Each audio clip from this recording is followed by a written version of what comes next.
good morning, everyone. I'm Brittany Jones-Cooper, and today I'm chatting with the Power Twins, also known as Antoinette M. Clarke and Tricia Clarke-Stone. As advertising, branding, tech, and media experts, they've helped celebrities and Fortune 500 companies tell their stories and connect with millions of people. In their new book, Double Down, they give tips for women to find their superpowers and become boss ladies. Please help me welcome Antoinette M. Clarke and Tricia Clarke-Stone.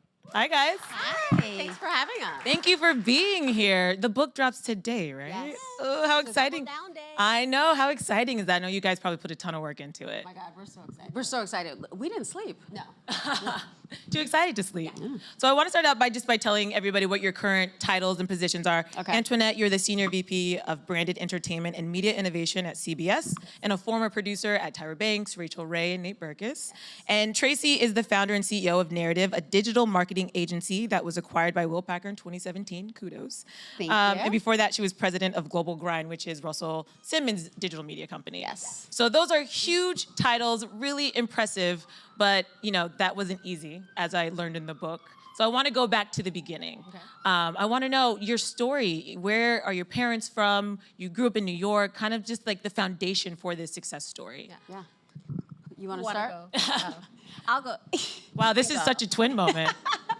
This happens all the time. Yeah. So basically, we grew up in Brooklyn, and we went to an all-girl Catholic school, high school. Then we went to Skidmore College, and we've been together the entire journey. Interestingly enough, our mom migrated here from Jamaica, and she's one of 8 kids. So we always like to say that we grew up raised by committee. and they have that immigrant mentality where they feel as though they came here for a reason, and that was for us to achieve a high level of success. So their tenacity and determination for it is unmatched. So we had really high standards to live up to as we were growing up. And I think that really lit a fire within us to make sure that we could kind of live up to their expectations. And one thing we always say is no one ever says they want to be mediocre. So you always have to kind of raise that. And they instilled a lot of those elements in us. And specifically, I know the women in your life are really impactful. First is your mom. I pulled a picture off of your Instagram because I have a single mom too, and I really resonated with just how much respect you give her for the sacrifices she made and for how empowered she made you guys feel. Yeah, we always say we had amazing, strong female role models, and starting with our mom, we call her Audacity in Heels. She was never afraid to do anything. If she went into every room, all eyes were on her. And we also call her a Swiss Army knife. So every problem that came up, she had every solution. She would just whip it out. So we grew up seeing that, and that basically gave us the confidence that we needed, that we could do anything that we had to do. And it was a matriarchal family, so your grandma also who you dedicated the book to. Oh my God, yes. So sweet. Tell me a little bit about her. So You don't want to mess with grandma. that's the last thing you want to do. And she really made us feel like superheroes. So I think we were just surrounded by amazing love, passion, and they propped us up. So it was really hard for us to ever stumble, because if we did, they were there to catch us as well. So I think that sometimes is a paradigm that you're not really accustomed to. When people prop you up, sometimes they're waiting to see you fall. Right. And it was always great. It was great to have all these great women since our dad wasn't around. So some people say, oh, you come from a single parent household, but no. We came from such a huge family, and that also instilled in us the importance of having so many people around us and building a tribe. So we started that from such a young age. The community is so important. Yes. Even with all of that, though, you mentioned you have this immigrant family, they have high expectations. How are you guys able to pinpoint your personal passions, each of you? When was that moment that you decided, I want to pursue this actual path, or I want to take on this career? Yeah. I'll go first. She always goes first with this question, so I'll let her go. So I knew I wanted to be in television because we grew up in Brooklyn, and we used to watch the local NBC News, and Sue Simmons was an anchor on the news. Iconic. Yes, iconic. And she was the first African-American woman that I saw on television, and she looked like me. So that's when I realized, wait a minute, I can do that, because if Sue Simmons can do it, I can do it. And from that point on, I was super focused on getting into television. When I graduated from college, I decided to do a couple of different internships, and I had a full circle moment because I did it at the local NBC newsroom. And I ended up meeting Sue Simmons and just seeing how she worked, and that was super inspiring. And it also solidified for me that I not only did I want to get in television, but I wanted to be more of a storyteller. So I didn't necessarily want to be on camera, and it's okay if one thing inspires you to figure out what your true path is. And that's when I decided that I wanted to be a producer. And how about you? So when I first figured out what I wanted to do, I didn't know initially. I knew that I wanted to make an impact and that I didn't just want to be a cog in the wheel. So I tried to look for jobs where everything that I did, it was riding on me. So it was like big risk, big reward. So I started in sales, and it was like sink or swim, essentially. So I started my career at Hot 97, and that was huge for me because we grew up loving listening to music and hip hop. Our mom, if back in the day if Spotify existed, she would have been like a walking Spotify playlist. So we had such exposure to music. So to then be able to work at a radio station, one of the top hip hop stations, that was amazing. But then the only thing they gave me was a phone book and a cubicle. A phone book, guys, because back in the day, we did not have the I was like, internet. what's a phone? So Yeah. literally, it was That's sad. literally it was the yellow pages, and they were like, okay, you're going to use this to get brands and clients to run airtime on our radio station. And it was at that point when I started going out, and I was it was super challenging to try to convince people when there's so many radio stations on the dial, why come to us? So I really leaned into my level of creative innovation. So I went in, instead of just saying, hey, buy this 30-second spot for $500, I was like, hey, I wrote a commercial for your brand. So I went in with the creative so they could basically see, and I almost manifested them on the radio station. You really doubled down. She did. Which brings us to the book title. Why did you guys name it Double Down?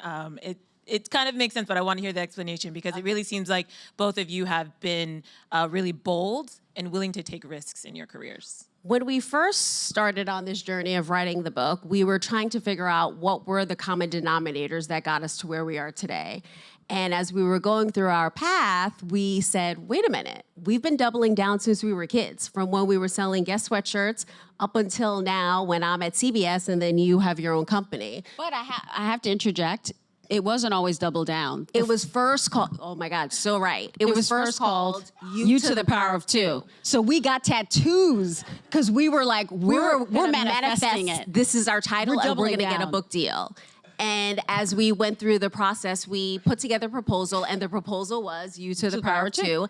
And once we got the deal and we started really going deeper into the writing. Well, the editor was like, guys, do you think that's a little too insider, like too inside baseball? We're like, no. This is amazing. It's You to the Power of Two. You can make yourself exponential. Get it? She was like, I think we need to think of another title. So then we came up with Double Down. But like Antoinette was saying, it was kind of an amalgamation of all of the things that have gotten us to this point, and doubling down almost turned into a muscle for us. And we wanted to be able to kind of dissect that and then really boil it down to these 8 principles that can help you develop that muscle as well. Right. You guys make me want to be a twin so badly, by the way. We have the Twinity going That was on. fantastic. One thing you guys really talk about is the status quo. And I thought that was really important because a lot of people are told that they need to wait for things and play the game and sort of wait for their turn. And you guys actually sort of want people to push against that. Yeah, 100%. And one of the reasons why we wrote the book was to help democratize success for people that look like us and to really create a new operating system. And in order to do that, you need to challenge the status quo because the status quo will tell us exactly all the things you outlined, but they also have us believe in these mythical notions like it's either a born leader or someone that kind of an overnight success. And then you're stuck somewhere in the middle of that. And when you're in the middle, that's not a good place to be. You don't feel good. But what we want people to understand, you're in the middle of taking over. And you can really define and create the path of what your success should be. If you look at the two of us, Antoinette is more of an intrapreneur, I'm an entrepreneur. So we've followed very different roads, but achieved a similar level of success, and that was defined on our terms. When we were growing up, because our parents came here from Jamaica, they They believe. conformed to the status quo big time. So they were like, education is the most important thing. and Notice if you how she don't- just cut me off. Sorry. But go ahead. It's like one brain sometimes. I know. It is. Wonder Twins activate. So basically, they really believed in the American dream, but the American dream was defined by the status quo. So they thought what success looked like was a lawyer, a doctor, or an engineer. And we were like, we're not going to do any of that. So essentially, we tricked them. So right after college, we said to them, give us 2 years to get work experience, and that's what people say. You get work experience, then your grad school application is that much stronger. And they were like, okay, we like that thinking. So after that, we had 2 years to figure out what our path was and could we achieve success, and not overnight. Like, what is that roadmap that would make them feel comfortable, but that we would feel confident in being able to deliver against? I think it's such an important message too for women of color, because the game wasn't designed for us in mind. Exactly. So to play that game, you already You're are always a gonna loser. lose, There's yeah. no way to win that game. You have to really create your own path. I thought Yeah. that was such an important message, something that I have to remind myself of all the time. Yeah. And I think one key thing is the status quo tells us it's a linear path where you got to zig and zag, and that's what we're able to do. And I think to your point, when you look like us, you have to add a bit of ingenuity into the process. you have to be and what your- innovative. and what your approach is. And you have to do more work to identify your superpower. Exactly. Which is what you guys also talk about. Right. That seems like an easy concept, but it can be really difficult for some people. So what did you guys do to kind of hone in on what your superpowers were and what you could bring to a company? So I feel like you said, it's super hard to figure that out. So a couple of questions that we would ask ourselves: what's the common denominator of some of the greatest moments of our achievement? And also, what do people come to you for? What advice are you giving to people? And what do you feel the most magical doing? I think too, it's at that intersection of passion and expertise. So you boil all of that together. And then once you figure out what your superpower is, that needs to be nourished. So we talk about the 3 C's in the book. So you need confidence, because if you don't believe in yourself, no one's going to believe in you. You also need the cool, and that's cultural intelligence and really leaning into your personal style. And we all have that, so we're all cool. And then it's also compassion. The status quo would tell you, oh, just worry about yourself. Don't worry about how other people feel. You're not an island. You're never going to get to the level where you need to be by yourself. And especially, I think, in both of your industries, it's small. And you So end up small. It's so working with the incestuous. same people. Yes. So if you burn that bridge early, you've pretty much screwed yourself. For Exactly. a decade, especially in TV. I mean, Even yesterday, we did an interview for Rachel Ray. I walked in, and the guy who was doing the interview was a field producer that I used to work with when I was at the Montel Williams show. Yeah. And I just aged myself. You guys probably don't know who that is. Montel Williams? Yes. Oh, we know who Montel Okay, Williams good. Yeah, he's also iconic. Yes. No worries. He's a G. Yeah, I love Montel.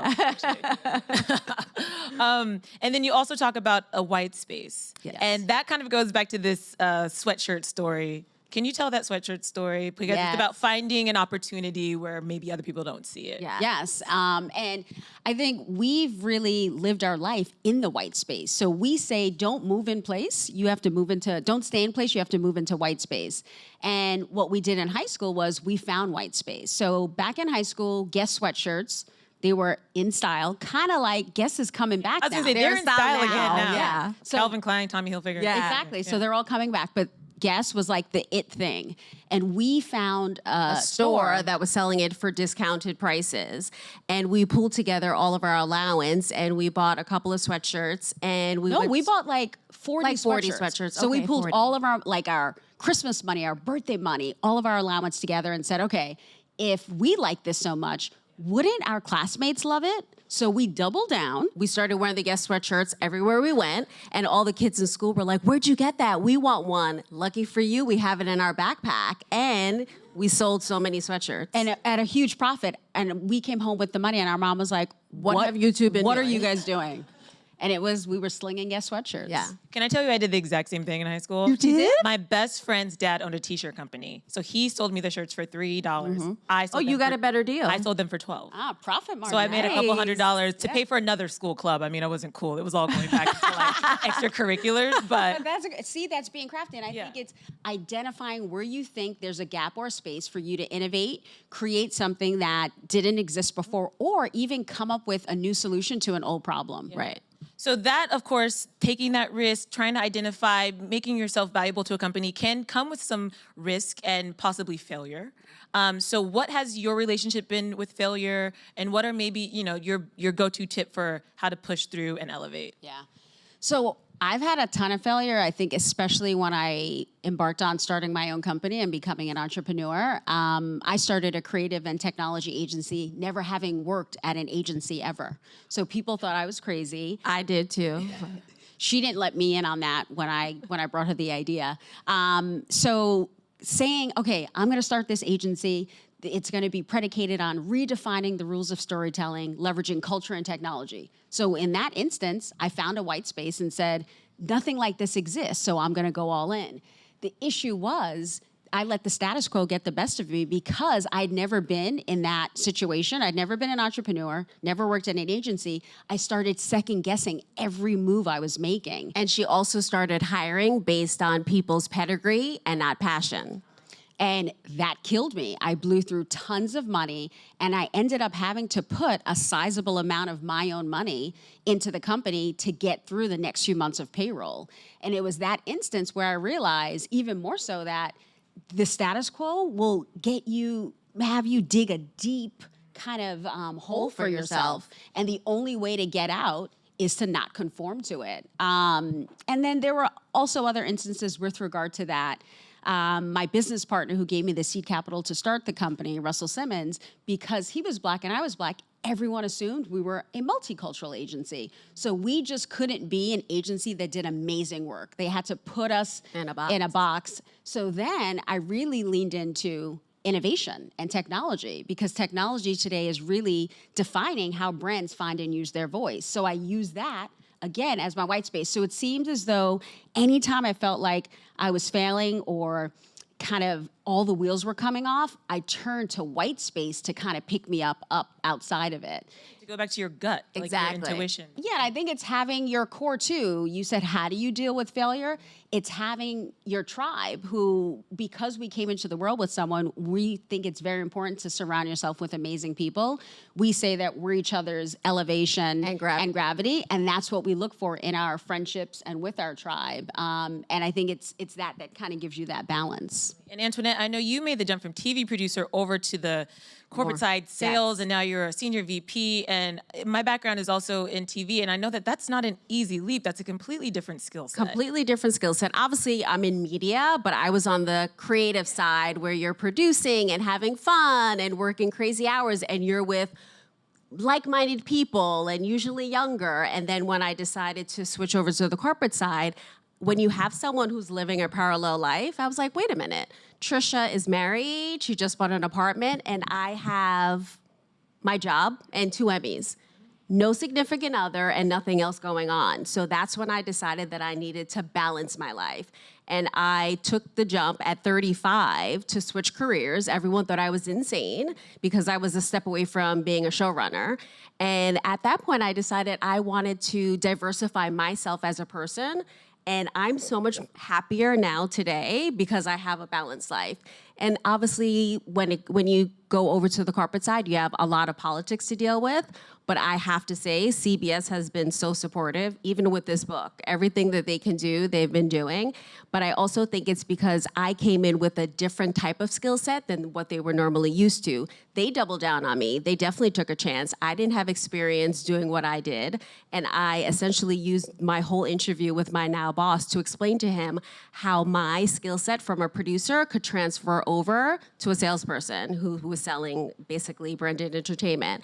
And now I run the whole department, which is amazing. For me, it's a no-brainer, though, because you are constantly selling things on the show. So you had this whole knowledge that I think a typical salesperson never had. Exactly. Yeah. And I was leaning into the creative and my producer mindset. So it was also helpful for the shows. I didn't have to bother them. So I went above my JD. It wasn't in my job description to put together scripts and come up with all this creative, but I did that. And I think that's what set me apart. I'm interested to know the role that mentors have played for you. In the book, you do this really good job of explaining the difference between a guru and a mentor. And I thought that was really important because a lot of people, I think, confuse or what a guru is. So can you kind of break down those two different roles? Yeah, and I think a mentor helps you advance in certain situations, and it's usually within a domain, right? Where a guru really helps you see the horizon, and they might even see what you're capable of before you can do. even see it. And I think a lot of that is predicated on how we view networking. And we're big believers in not networking, but connecting. And in order to do that, you really need to lean into who you are, not who you think people want you to be. You need to match passions, not professions, and then lead with what you got and not with what you need. And really focus on it being all about connection, because connectivity scales, and that stays with you, not just to help you get the next promotion or to the next level, but throughout your career trajectory. I love that connecting on passion, not profession. I think people confuse that so often. So much. And then it's limiting and it stops, like you said, like once you get the job. Right. And that's really about focusing on the long game. Yeah. So looking at things as what is my North Star and what's that future prize. And the guru helps you stay there because they're with you along that ride.